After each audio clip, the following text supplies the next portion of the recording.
Assalamualaikum warahmatullahi wabarakatuh. Perkenalkan, nama saya Farah Fauziah, NIM terakhir 176, akan menjelaskan tentang pengukuran budaya kerja dalam Islam dan secara umum. Budaya kerja. Dalam literatur lain, budaya atau kebudayaan berasal dari bahasa Sanskerta, yaitu budaya, yang merupakan bentuk jamak dari budi atau akal, diartikan sebagai hal-hal yang berkaitan dengan budi dan akal manusia. Kemudian, kerja adalah melakukan sesuatu hal yang diperbuat, atau arti lain dari kerja yaitu melakukan sesuatu untuk mencari nafkah. Jadi, kata budaya dan kerja digabungkan memiliki pengertian yaitu nilai-nilai sosial atau suatu keseluruhan pola perilaku yang berkaitan dengan akal dan budi manusia dalam melakukan suatu pekerjaan. Budaya kerja adalah suatu kebiasaan di pekerjaan yang dibudayakan dalam suatu kelompok sebagai bentuk kerja yang tercermin dari perilaku mereka dari waktu mereka bekerja, sehingga perilaku atau kebiasaan secara otomatis tertanam dalam diri mereka sendiri-sendiri. Kemudian budaya kerja Islam. Budaya kerja Islam berarti mengaktualisasikan seluruh potensi iman, pikir, dan zikir, serta keilmuan kita untuk memberikan nilai kebahagiaan. Pegawai akan menyadari potensi dan kekuatan yang dikaruniakan Allah kepadanya, seperti daya cipta, akal, bakat, dan kemampuan lainnya. Pengukuran budaya kerja. Di dalam pengukuran budaya kerja terdapat indikator-indikator yang digunakan sebagai tolak ukur di dalam budaya kerja. Indikator pengukuran budaya kerja. Yang pertama, sikap. Sikap merupakan segala sesuatu yang bisa memutuskan suatu pilihan, serta untuk ketetapan hati terhadap objek tertentu dengan menggunakan aktivitas akal dan pikiran.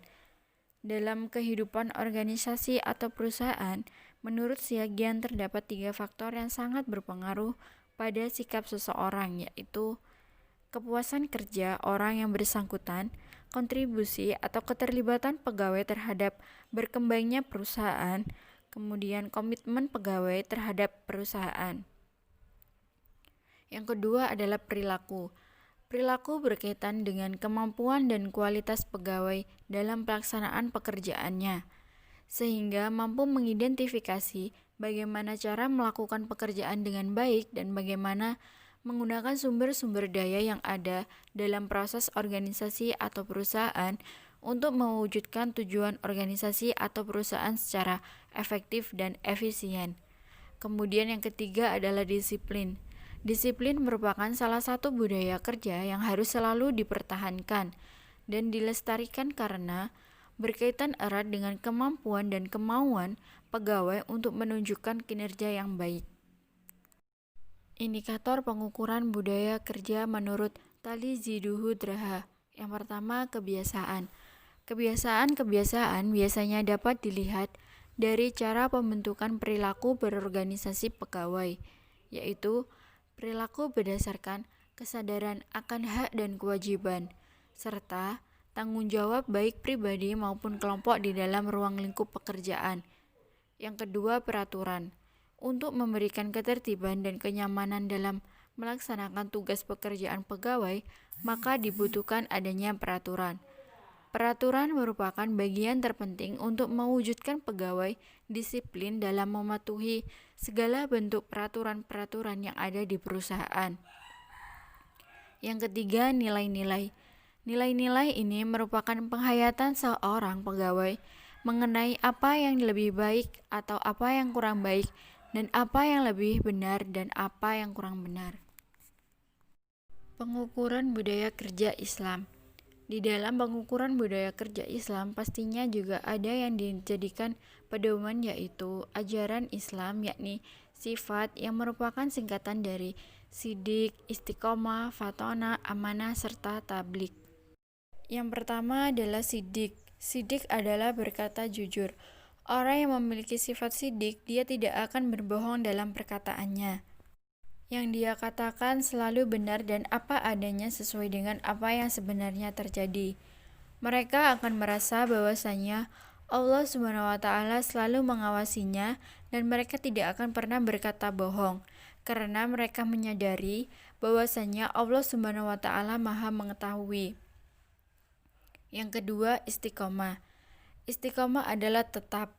Orang yang memiliki sifat istiqomah, mereka tidak akan tergoda akan hal apapun dan mereka juga akan konsisten dalam iman dan nilai-nilai yang baik. Dengan adanya istiqomah akan menghasilkan segala sesuatu yang optimal karena istiqomah ditampilkan dalam keuletan, keteguhan, serta kesabaran dalam hal apapun. Fatona. Fatona adalah pintar, yang berarti menghayati, mengerti, serta memahami atas segala sesuatu yang sudah menjadi kewajiban serta tugasnya, yang mana nantinya dengan adanya sifat fatona dapat mengembangkan kemampuan serta kreativitas agar menghasilkan hal-hal yang baru yang memiliki banyak manfaat. Yang keempat, amanah. Amanah adalah dapat dipercaya, yang berarti jika seseorang diberikan kepercayaan oleh orang lain, maka harus bertanggung jawab dan dalam melaksanakan tugasnya haruslah memperlihatkan kejujuran, berbuat yang terbaik, serta keterbukaan dalam hal apapun. Jadi, sifat dapat dipercaya harus dimiliki semua orang agar nantinya menghasilkan suatu pekerjaan yang baik. Kemudian tablik. Tablik adalah menyampaikan, yang berarti memberikan contoh serta mengajak semua orang agar dalam melakukan apapun dilaksanakan berdasarkan ketentuan-ketentuan ajaran agama Islam. Dalam menyampaikan segala sesuatu dengan sabar, serta dalam menyampaikannya dilakukan baik, maka akan menuai hasil yang baik pula. Dan hubungan manusia antara yang satu dengan yang lain akan terjalin dengan kuat dan juga semakin kompak dalam hal apapun. Sekian penjelasan dari saya, kurang lebihnya saya mohon maaf. Wassalamualaikum warahmatullahi wabarakatuh.